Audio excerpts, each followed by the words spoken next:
since the Magic of Solomon and Dark Mirror of Magic VHSs arrived in the mail, there has been the idea that the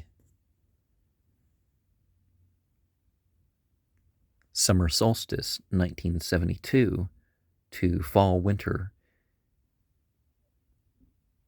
editions of the Seventh Ray magazine of the Church of the Hermetic Sciences would be released. And so now, with things that weren't previously printed, we have the Journal of the Hermetic Sciences and the Ordo Templi Astartes, the Seventh Ray, Book 4, Omnibus, the Violet Ray. Super Mumps is a fictional story that brought up, the sort of stuff that certain elites said was possible. And it refers to certain organizations that have been playing a quite sinister influence in society now. So, I don't think I can say too much about that, and I think there's a reason why it has not been released in terms of an audio reading or something on YouTube or whatever. Beyond the Nostrils of Nuit parodies the sex magic work of Kenneth Grant in a way that, if you think about it, you'll know the secrets to those works in a way by the references that are turned into something humorous. And Shamgar, the last chapter, is a quasi-biblical story that embraces the feminine side of the divine, as it's called, if we're going to gender the rest of it as male, right? And it has the character correcting people that took offense to that mention. I don't know if the sayings from Master Gu are bounced off of Confucius or something like this, or they're just meant to be his proverbs. And The Sword and the State is published as part of their OTO Collegium license, whatever.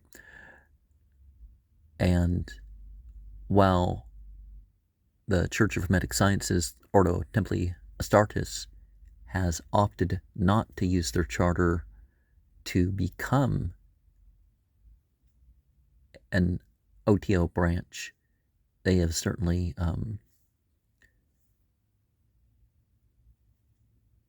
used the initiatic structure. Made it available to some and some stuff like that. But the libertarian spirit of not using politics to push certain agendas, like nowadays we have all this statute stuff filling up our prisons and stuff, when it's like, if people are going to non-predatorily use drugs and have sex outside of marriage, who's playing the moral high ground to outlaw some of it, right? The state should, provoke people to do things willingly or not do things willingly. It shouldn't be about bigger groups or more powerful, more richer groups or whatever. Within fair bounds, people should have the right to employ as they will, and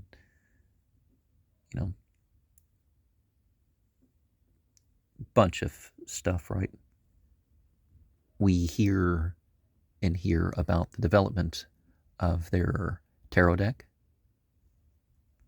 We see that orange and black might be the next colors for editions of the Seventh Ray, although we have seen smaller things published that might have been included in a further edition of the Seventh Ray, so maybe they don't expect that to happen.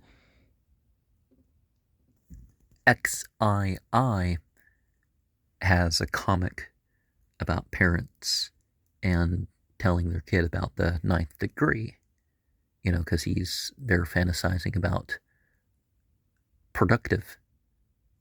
reproductive sex.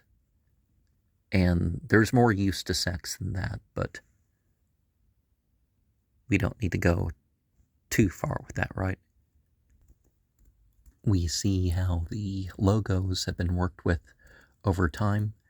We see how the female the feminine is ever present before the male, even when the male is what we're listening to as an individual, being the spokesman.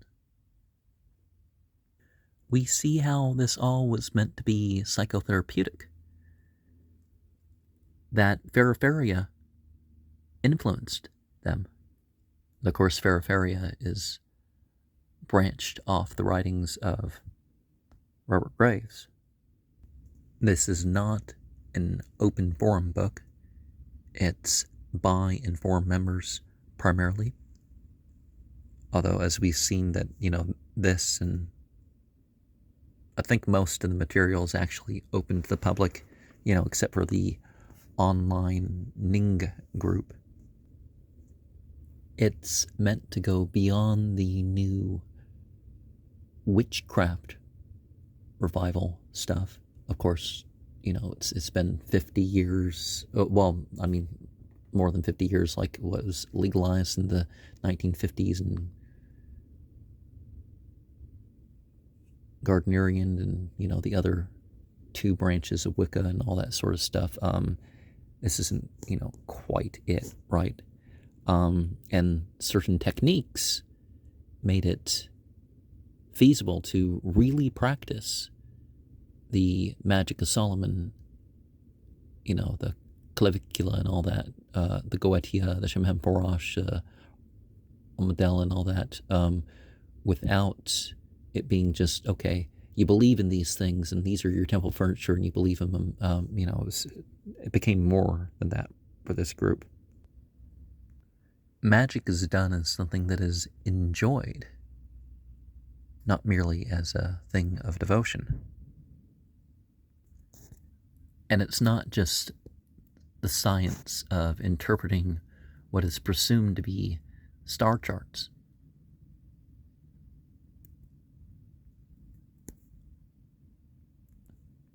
It is in dealing with your own reactions. The comic on page 14 refers to the idea that when people conjure up things, it shouldn't be just a projection, but, what things really are. That's what you're trying to connect to. But of course, the one guy is criticizing him. It's like, why, because romanticism is certainly important to involve in your magical practice. The magician on page 16 has a general setup, but he's thinking about the specifics, isn't he? The Ordo Templi Astartes did not intend to be a religion, but to be a group of people that could get along and work together magically. As much as there was and is social order to the place, there are more complete reprintings and otherwise sharing about some of the magical material that is shared from the archives in such as this. But at the time, there was certain things in grimoires and stuff that one may not have been able to get except in terms of reference from such sources as the seventh ray. These things are not about brainwashing people or giving them, drugs and overdevelopment. Certainly people do that, but this is not an order that really requires that. You do see that thing, who drinks with me and all that, but Judaism and Christianity in particular had or contained a message that is sort of lost to the people that made it about vicarious reliance and priestly orders. Page 26 draws a joke about the difference between exorcism and exorcising. On page 28, the priestess bears the symbol and becomes the symbol. Initiations aren't just serving your time. And they're not to be had just for the sake of acquiring titles or papers or whatever.